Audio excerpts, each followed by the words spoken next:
Hello and welcome to Trinity Baptist Church Online. We are so thrilled that you decided to worship with us today. We are going to get to our worship in just a minute, but before we do, I wanted to run you through just a few announcements. So first and foremost, Happy Father's Day!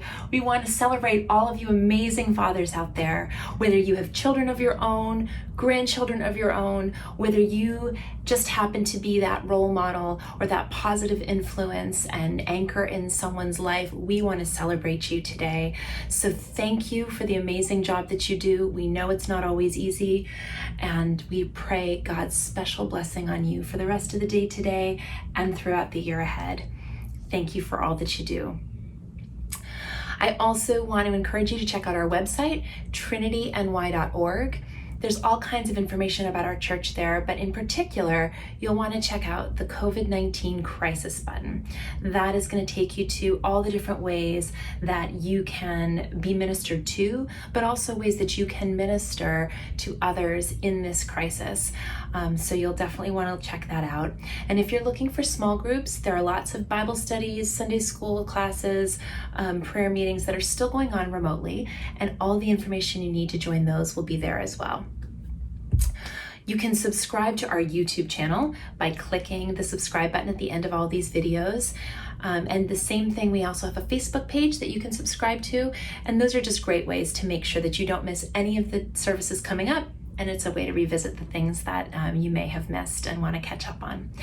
So with that, we are so glad you're here. We are excited to go into the presence of God together and give Him glory and praise and just pour out our hearts to Him. So join us.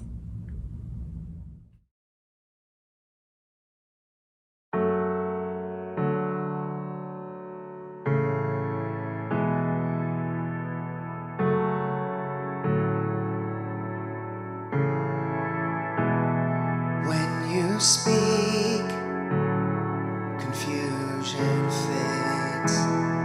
Just a word, and suddenly I'm not afraid, 'cause you speak and freedom reigns. There is hope in every single word you say. I don't wanna miss one word you speak, 'cause everything you say is life to me. I don't wanna miss one word you speak.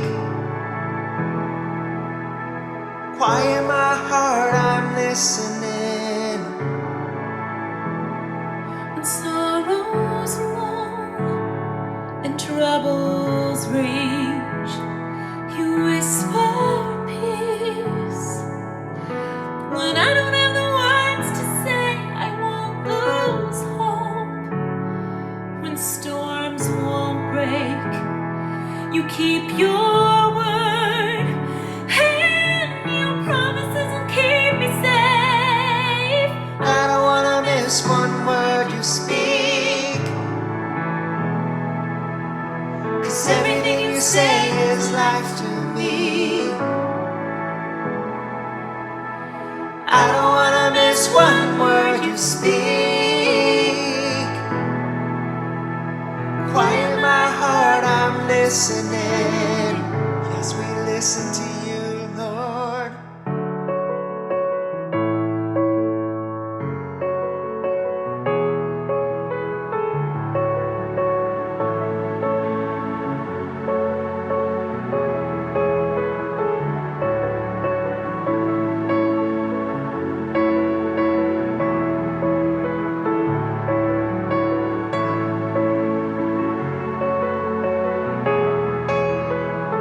Your ways are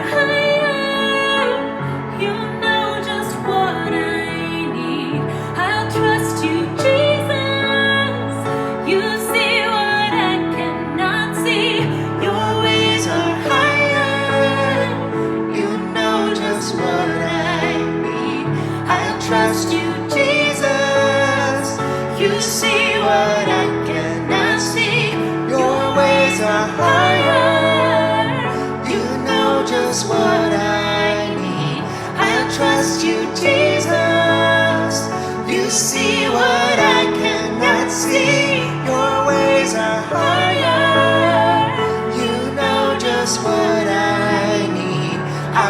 trust you, Jesus. You see what I cannot see.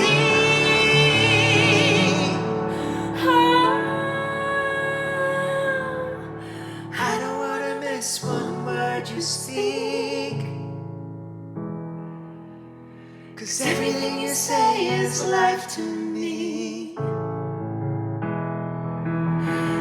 I don't want to miss one word you speak.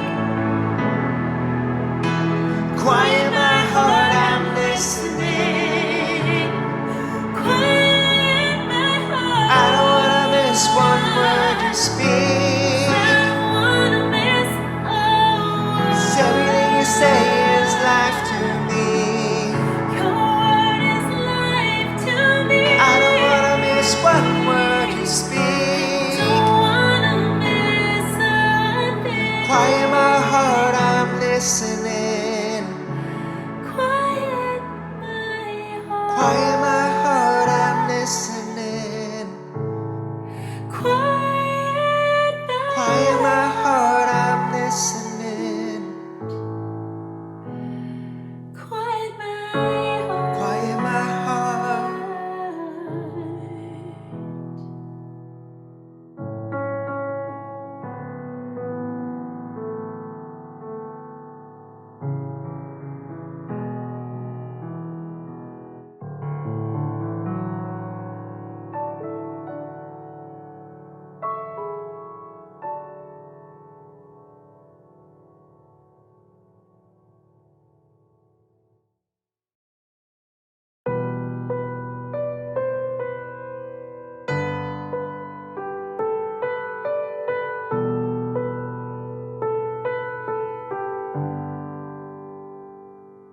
All these pieces, broken and scattered, in mercy gathered, mended and whole, empty-handed, but not forsaken. I've been set free. I've been set free. Amazing grace, how sweet the sound that saved a wretch like me. I once was lost, but now I'm found. Was blind, but now I see, and I can see you now.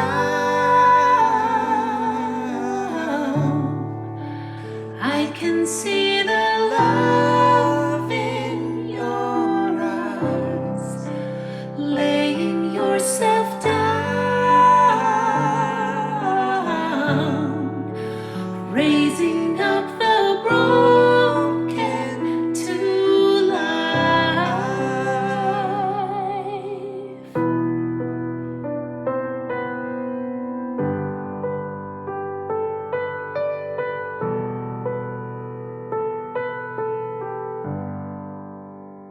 You take our failures, you take our weakness, you set your treasure in jars of clay.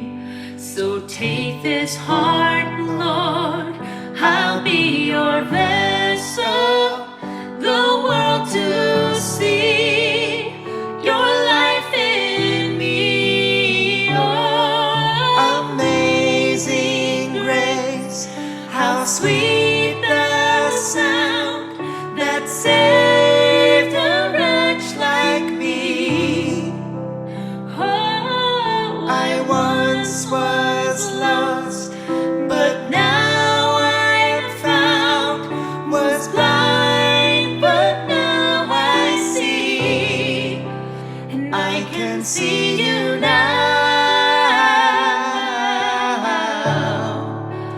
I can see the love in your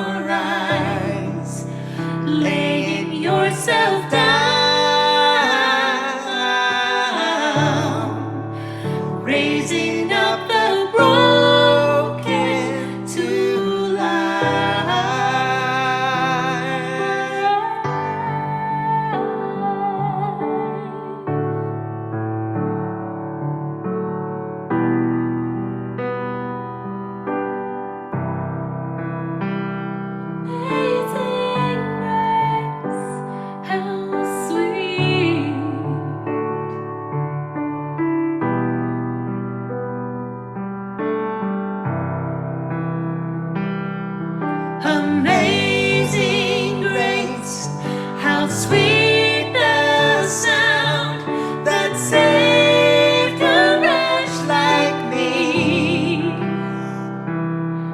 I once was lost, but now I am found, was blind, but now I see. Oh, amazing grace, how sweet the sound that saved a wretch like me. Oh, once was lost, but now I am found, was blind, but now I see, and I can see you now.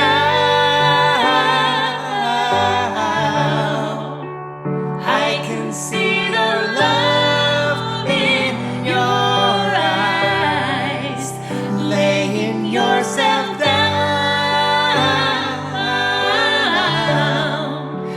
raising up the broken to life.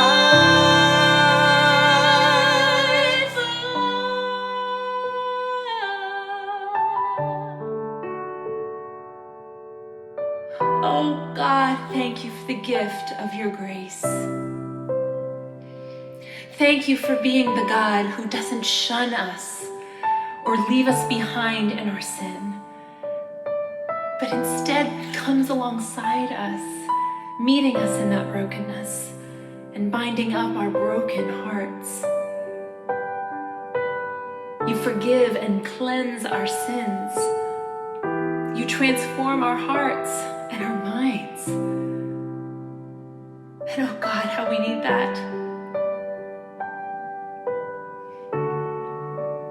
You must weep to see your children so at odds with one another.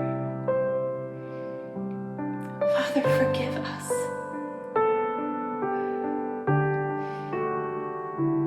But God, I have hope that there's coming a day where there will be no more sin, when your creation will be fully restored the way that you intended. Oh God, a day when we will fully and completely reflect your love and your glory. But until that day, God, keep us focused on you and teach us how to love. God, show us what it is to lay down our lives the way that you did, what it looks like to stand beside our brothers and sisters here in our church, in our city, across this nation, and all over the world. God, we do pray renewed hope for the future, but we also pray for radical transformation today. Oh Lord, hear our prayer.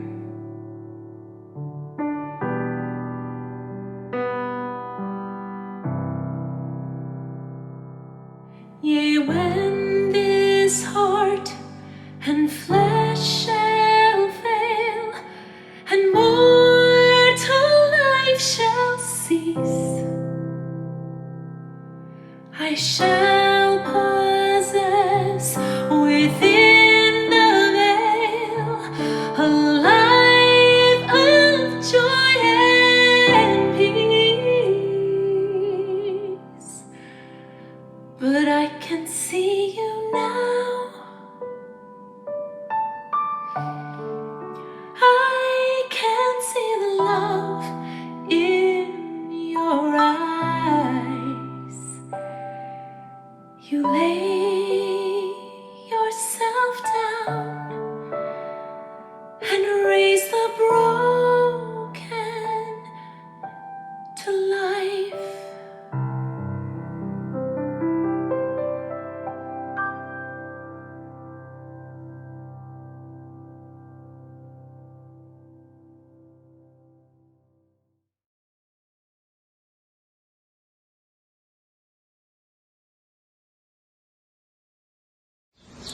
La lectura del día de hoy la tendremos en el libro de Daniel, capítulo 4, versículos del 34 al 37.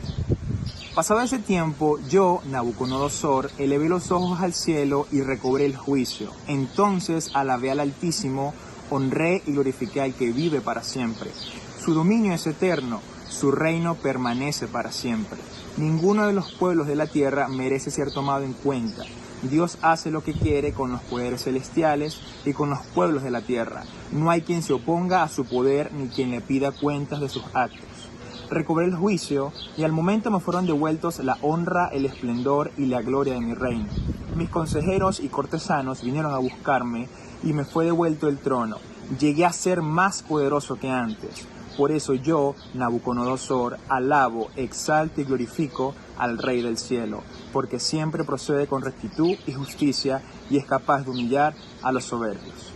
La palabra del Señor. Welcome to Trinity. My name is Pastor Brian, and I am so glad that you are here with us today as we continue our study in the book of Daniel. Now, if you're here in New York, I know a lot of people are traveling right now, but if you're still here in New York right now, it feels like the city is starting to come out of hibernation almost. I mean, months and months of stay at home, places being shut down. It has just been a very weird experience, and yet we're starting to see signs of life, and those signs look like a little bit more hustle and bustle on the streets, more people going. Those signs sound like more horns honking as traffic picks up, and restaurant doors are kind of starting to crack their business open a little bit. Shops are starting to open up. It feels like things are coming back to life.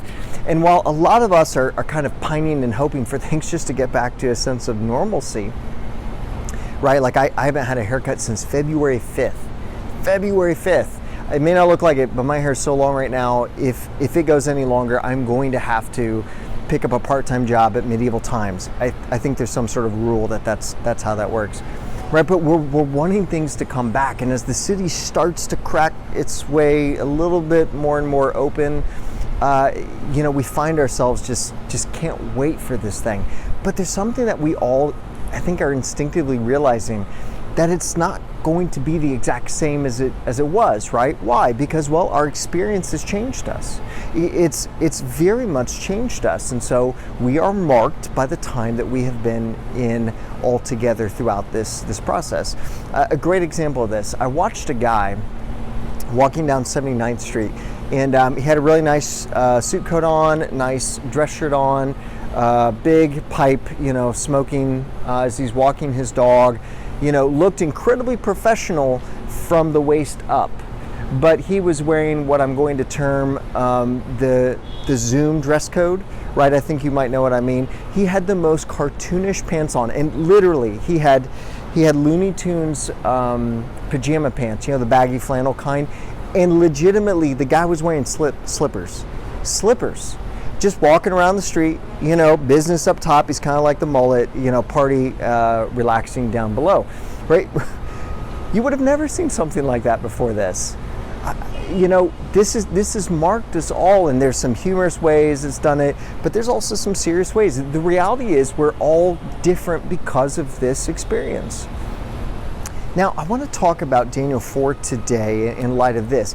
Nebuchadnezzar had an experience that radically changed his life. In fact, an experience that was so profound that it changed the way that he looked at the world. It changed the way that he looked at his own leadership. It changed the way that he looked at the people that he was over as king and emperor of this entire, global spanning empire called Babylon.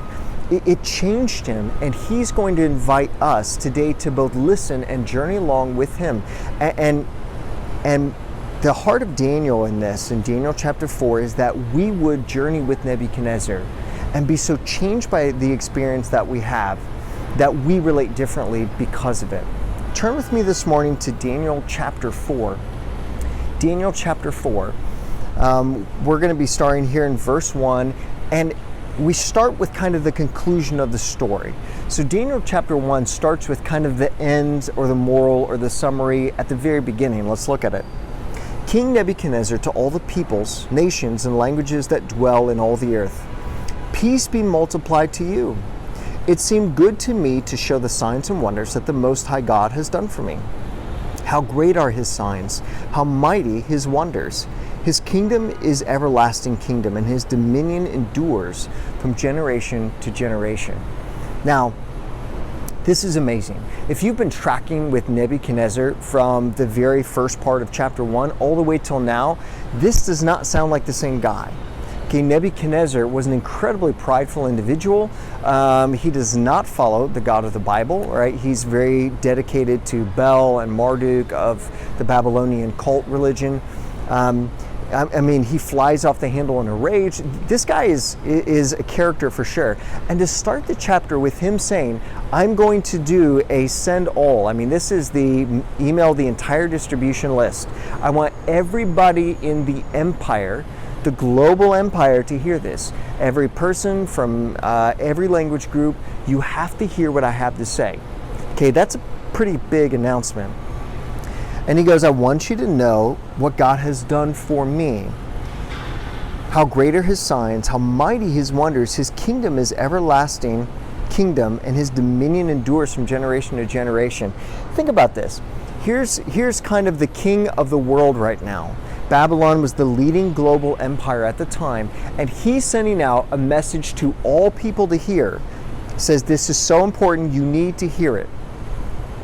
That there is a king above me, whose power and dominion, his domination, his rule, his control is from generation to generation to generation without end. What would cause a person like that to make such a statement? Right? Because there was something in his life that just changed him. It marked him. He viewed life differently because of it. Let's check out what that is in the rest of the chapter. Now, I'll summarize this first part just for a bit of time. It starts with Nebuchadnezzar having a dream.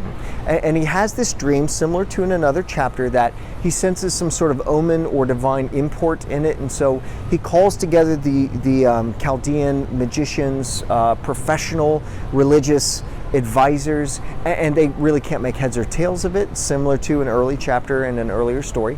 But then he remembers Daniel, Belshazzar, who has this amazing gift, this spirit of God in him, that he knows things that others don't. And so he calls Daniel and he gives him this dream and says, I had this dream, and it was of this tree, this giant tree that was almost as, filling the whole world.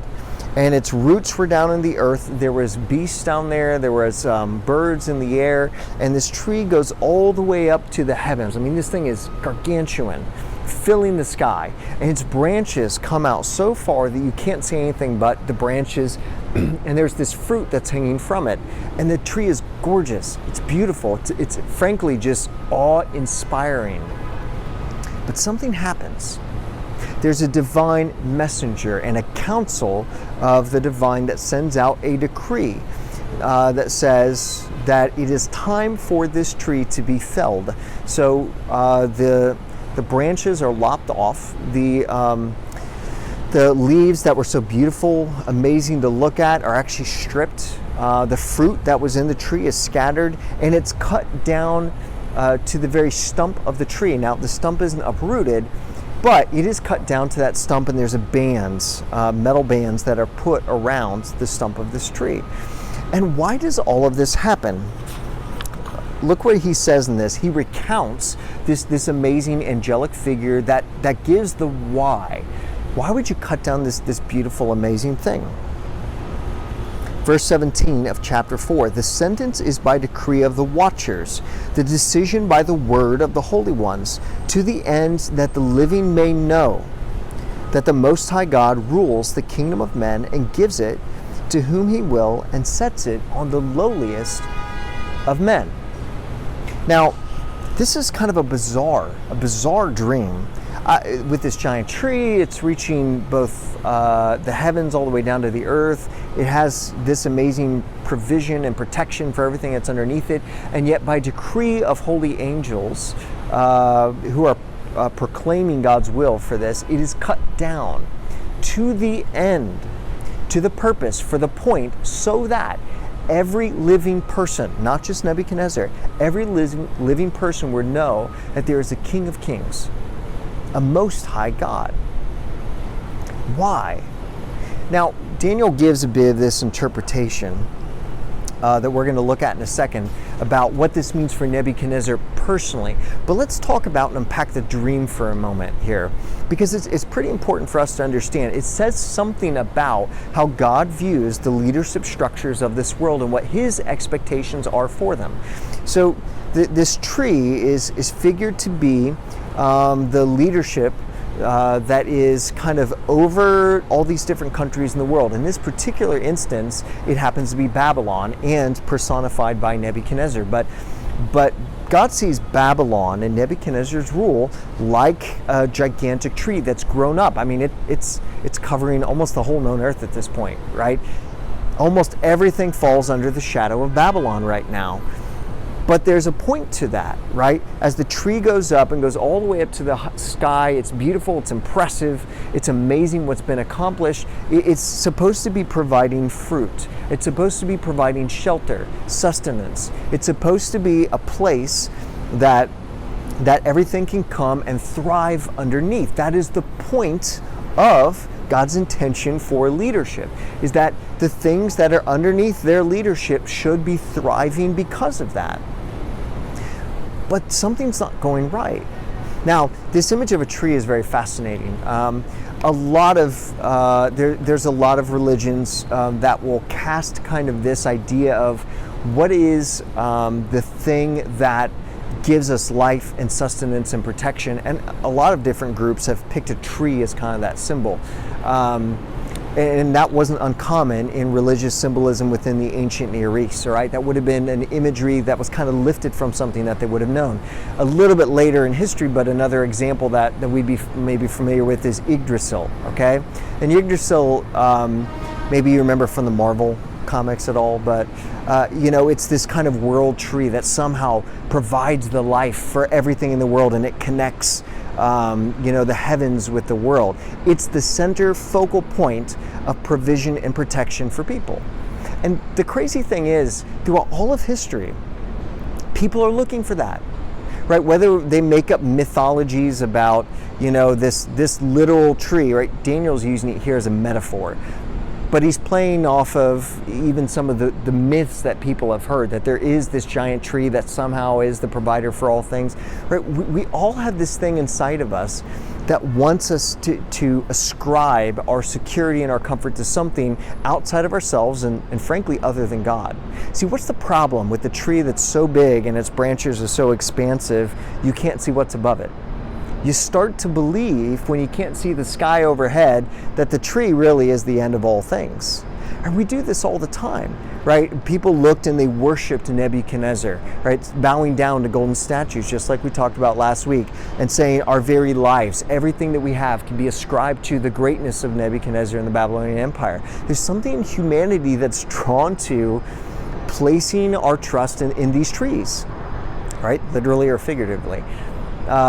This isn't just people back then where they used to treat the monarch as also semi-deity, right? That just goes on and on, whether it's the king or queen, whether it's a particular presidential candidate, that we start to assign these things of like, my life, my provision, my security is going to rise or fall on these amazing figures, these larger than life, either empires or peoples, or a more modern day example, science, technology, right?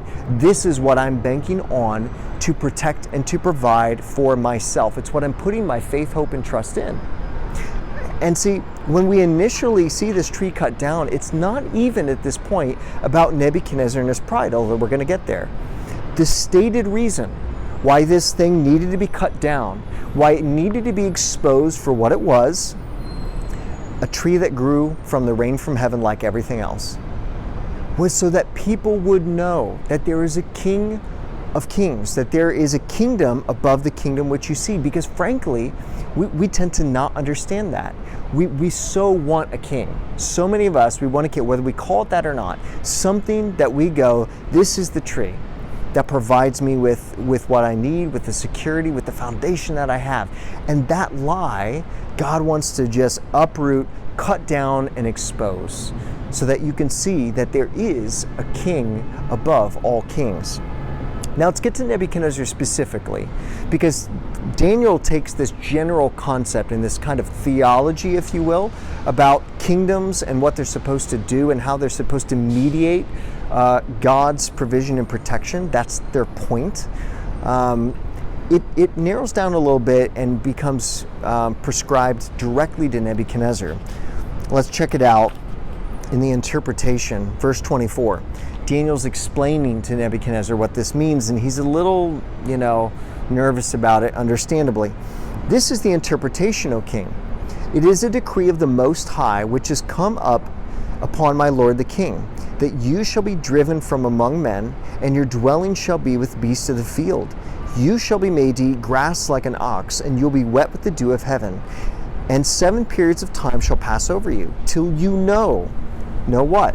Kind of the same lesson that others are supposed to know, that the Most High rules the kingdoms of men and gives it to whom he will, and is commanded to leave the stump of the roots of the tree. Your kingdom shall be confirmed for you from the time that you know that heaven rules. Therefore, O king, let my counsel be acceptable to you. Break off your sins by practicing righteousness, and your iniquities by showing mercy to the oppressed, that perhaps there may be a lengthening to your prosperity. Now, there's so much to be said here. We'll cover a little bit more about how to look into this in our Digging Deeper video. Keep an eye out for that. It will go a little bit more in depth into some of this that we don't have time for right now. But there's so much to be said here. Let me point out a couple of really key things for us. One, the problem that's stated is the pride, that Nebuchadnezzar is not acknowledging that God is above him. He's actually become so self-focused, right, that the tree itself can no longer look up and see the sky above, but it goes, I am the reason for all these things. I am the purpose for all these things. I am what all these things are for. You know that leadership has turned a dime whenever they stop viewing themselves as being there to enrich and to help those who are underneath them thrive, but instead people become tools. People become means to an end. And what is the end? Me. I am the end of it all. And we're going to see that. So there's this component of pride that actually goes all the way back to another garden and to another tree and to another space that was filled with animals and birds and fruit, right? All the way back to the Garden of Eden. When God made men and women, he told them to go, to multiply, and I want you to take control over the earth. But it's not this dictatorial, I'm here as just a consumer, to oppress, to push down, that pushes myself up. No, your responsibility is to work the land. It is to care and name for the animals. It's to manage things in such a way that it thrives underneath you. And so there's this concept that when people are given responsibility, that when people bear the image of God, as people do, which is what separates them from the animals, when you bear that image of God, you are now responsible to operate with the same character of God. And there's this underlying principle that is a requirement for all leaders. And so, but what happened to those people in that garden, right? They weren't content with being underneath God, that were mediating God's rule and God's care for his creation, that they actually went and took some fruit from a tree and wanted to be like God and wanted to say, I think actually I know better. And the whole thing got mixed up and they got kicked out of the garden. Now transition back to this vision, okay? Here's Nebuchadnezzar, who in a similar way is given leadership, is given responsibility. This is the purpose of government in God's divine will, is that you are a part in alignment, if you have God's image in you, that you're in alignment with God's character. And that character is to care for, to help prosper, to help protect those who are underneath you. But somewhere along the way, Nebuchadnezzar wants to take that fruit from that tree and goes, I know better. And in fact, I think that this is all for me, that all of you kind of peons here, you're here for me. And this pride that wells up in his heart is so antithetical to the heart of God, and it's called out, which is crazy because Nebuchadnezzar isn't even a believer, right? But because he holds a position of power, he is held to a certain standard to be able to mediate God's priorities, not his priorities. The second thing that we see when we talk about this, where was it going wrong? Well, you can look at what Daniel's kind of rebuke of the king is. It gives us a hint. Therefore, O king, let my counsel be acceptable to you. Break off your sins by practicing righteousness, and your iniquities by showing mercy to the oppressed, that there may perhaps be a lengthening of your prosperity.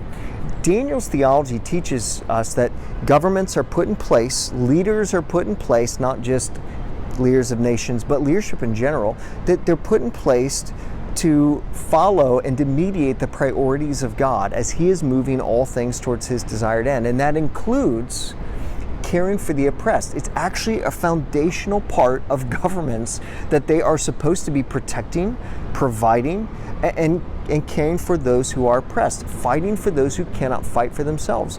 And Nebuchadnezzar is admonished by Daniel, and frankly, an amazingly kind way. Daniel's not going, stick it to you, I knew this day would come. He's actually very empathetic and trying to appeal to this despot and saying, you need to turn around. You need to personally practice righteousness, but then as a government, as a system, you need to systemically fight against oppression. You need to systemically fight against the ways that people are being ground down into the system, right? You have a role and a responsibility that is divinely given. And if you don't get on that train pretty quickly, this is going to happen to you. Now, what happens in the rest of the story? When we look at verse 28, it says this: Nebuchadnezzar thanks Daniel for the interpretation. Daniel kind of backs out a little bit sheepishly because he was very bold. He was empathizing. He was appealing with grace, but he also was telling the truth very frankly to someone who might not have taken it very well. There's a good example for us in that. But look at verse 28, how the story continues. And this came upon King Nebuchadnezzar, what was proclaimed would happen. Verse 29, at the end of 12 months, he was walking on the roof of the royal palace of Babylon. And the king answered and said, is not this great Babylon, which I have built by my mighty power as a royal residence, and for the glory of my majesty? While the words were still in the king's mouth, there fell a voice from heaven, O King Nebuchadnezzar, to you it is spoken, the kingdom has departed from you, and you shall be driven from among men.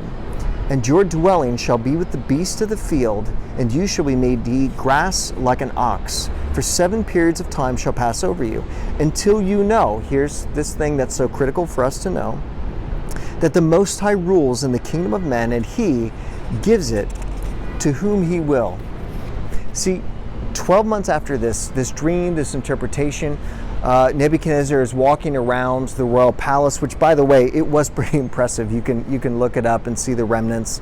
Even still today, actually, it can be toured, sections of it. But he's walking around looking at these things and going, look what I have done for my majesty. See, and that's the problem. Whenever leaders start to say, this exists by me and for me, you exist by me and for me, then all of a sudden it spins out of this place where we're remediating God's priorities, his provision, his protection to help those who are within our sphere of influence thrive, and it becomes this incredibly self-focused thing. Now you may think, okay, was that just like maybe the guy had a little one too many, meads? I mean, did he really have to kind of go through this mental break, this insanity, whether it was something we can label medically like lycanthropy or something we can't even, just a divine moment? We don't know. But was it really necessary? Well, that's not the first time Nebuchadnezzar has done this, right? His I statements, we talk about the royal we. This is kind of the royal I, are kind of infamous. So let me just read from you an inscription that was actually done in cuneiform. You can see an example of this inscription. We'll show a picture of it here for you. That was in the Met collection. Cuneiform writing that was This sort of thing was written all over the royal palace of Babylon and other things that were built. These grand proclamations that just exhibit the pride of Nebuchadnezzar. Let me read it for you, just a translation of this. This is Nebuchadnezzar talking about the building that this thing is inscribed upon. I skillfully completed and exalted as an abode of royalty, so the royal residence. I brought forth, and in heaps, with the surface of silver and gold, and with coverings of copper, and domes and arches, and with works of metal, its gates I strongly overlaid. He goes on to talk about how he crafted the gold with incredible skill that covered the statues of the deities. He talks about, and this is funny, that he literally says, I carried a mountain's worth of bricks to build the very walls of Babylon. He goes on to say, I arranged, I brought, I carried, I made, I upraised, I caused. When you just look at the I statements on the one pillar that this inscription comes from, it's astounding. And in fact, it doesn't stop there. The translation of the existing comments we have from Nebuchadnezzar about all that he has done fills over 127 pages. It's incredible, the hubris that comes out. And the guy's saying, you see that archway? Guess who inscribed it? This master craftsman. That's an impressive wall, huh? Guess who carried all those bricks? Who painstakingly did that himself? I did. And you know the crazy thing about that is the royal I, right? What is the royal I? It's when you say, I have done that, and what you mean is the 100,000s in slave labor over there, but don't look that direction because I want you to come back to here. Guess who built this amazing thing? Myself, by my skill, by my plans, for my purposes. See, all this thing had become about I. The tree could no longer see what was above, and it saw everything below as there for the purposes, for the glory, for the endurance of the tree. And this is the foundational problem. This is the problem with our world. You don't need to look at Nebuchadnezzar's inscriptions to hear that in the voice of leaders, of people who are acting and operating like all of you are here to enrich me, instead of how God has designed his leadership to work, those who bear his image, to operate with his character and his priorities, to say, I am here to enrich you, because that is the heart of God. The tree forgot the sky was above it. And so what happens is he has a mental break, and he becomes like a beast, and he's driven out of the garden like Adam and Eve were driven out of the garden. And what separated men from animals, this image of God who have the character of God, gets stripped from Nebuchadnezzar, and he becomes like the very beast over which he looked down from such heights. And he goes for a period of 7 times. How long is that? We don't know. The number means typically it's symbolic for a time of completion. Was it 7 months, 7 years, some indeterminate amount of time? We don't know. But at some point, God chose, okay, not that Nebuchadnezzar repented, God chose to bring back Nebuchadnezzar so that he would learn this lesson. Look at what he says in verse 34.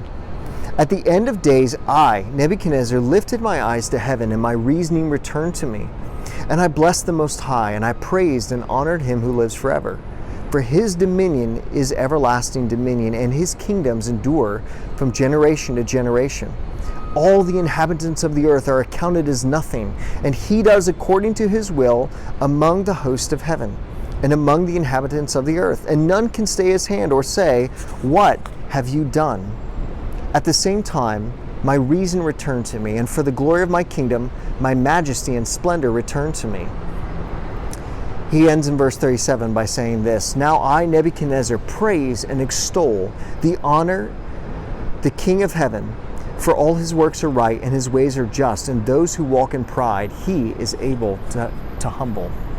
So here we had this experience, right? This experience that changed Nebuchadnezzar. Changed the man so much so that he went from this prideful person who's standing out looking over the wonders of the world, the hanging gardens of Babylon, all that was built and what would be built, and this pride, this hubris rises up in his heart, and he goes, it is by me, it is for me. And he goes through this experience where he becomes like a beast. He loses the very thing that distinguishes men from animals, and until he learns. So he looks up at heaven, right? This imagery of being able to see past the tops of the trees. He looks up to heaven, recognizes God, the one who is the king above all kings, and everything returns to him. And so he proclaims, he announces, back to the very first verse, that there's a king above all kings. You know what? That was an important lesson for Nebuchadnezzar as a king who is ruling a global empire. And in fact, it was said in his vision and in the interpretation of it that this will happen until you know, and for the purpose that you will acknowledge that there's a king above all kings. Why?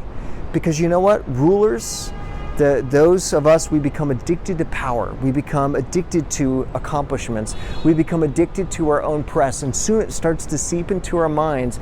I'm here because of me. And guess what? You're here because of me. And this pride is so against the very heart of God.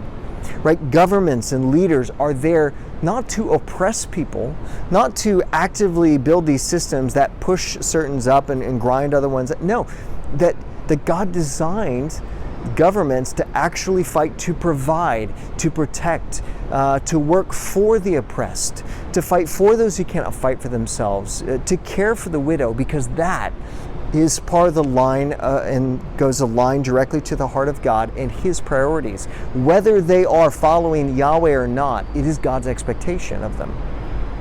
But it's not just for kings and rulers, right? Because some of us are going, okay, I mean, next time I rule a global empire, I'll keep that in mind, right? I'll try to, eat some humble pie every now and then. But actually, what we saw in the first vision, that this tree was cut down, why? Because every living creature, are you living today? Okay, then this is for you. Because every living creature needs to know this. Why? Why does every living person need to know that there's something above the tree? Right? Because we as a people are so wired, right? Whenever the Israelites transitioned from just following the prophets in a theocracy of those who would extol God's word and the sacrificial system, right? They said, what? We want a king. We want somebody that we can see, that we can touch, that we can put our confidence in. Because I have a hard time believing that there's a God up there in the sky. I want to see the tree. And we are so prone to that as people, right? We believe that if we get this candidate in place, or if we get this candidate out of place, right? We believe that if the stock market, or if science can get the vaccine, or we put our faith and trust in all these things that become what we believe is our source of stability, that we believe is the source of our life thriving, right? It's a money, it's 401k, it's the stock market, it's a king, it's a queen, it's a president, it's a pastor, right? We all want to put these things in place and not see them as mediating God's will in our lives, but that they become the end all be all. We are so wired for that as people. And God says there's a time for the tree to be cut down, because you need to know that there's a king above kings. And so when you find yourself bowing down and giving this undue amount of glory and honor to the thing right in front of you, that you're actually committing idolatry, and that you're robbing God of the greater glory because you're so fixated on this tree. For all of us, if you're in a leadership position, why are you there? If you're in a position of influence over others, why are you there? And how are you reflecting the purposes in the heart of God? How are you fighting for those who can't fight for themselves? How are you working for the oppressed? How are you helping people thrive under your leadership or your rule? And for all of us today, what's the tree that you have? What's the tree that you're so fixated on that you're putting your hope and your trust in? It's what gives you stability. It's what helps you sleep at night. It's what makes you feel like everything's going to be okay if this just happens or continues to happen, or if this stops happening. All of us need, every living creature, from king down to the lowliest of beasts, needs to recognize there is a King of kings, and it is in him that we place our faith, our hope, and our trust. This week, I pray from my own heart. I pray for us as a congregation. May we see the forest for the trees. May we see the King above all kings, and may He be our stability. May He be our purpose. May He be the one who receives our glory and all of our honor and all of our praise. Amen.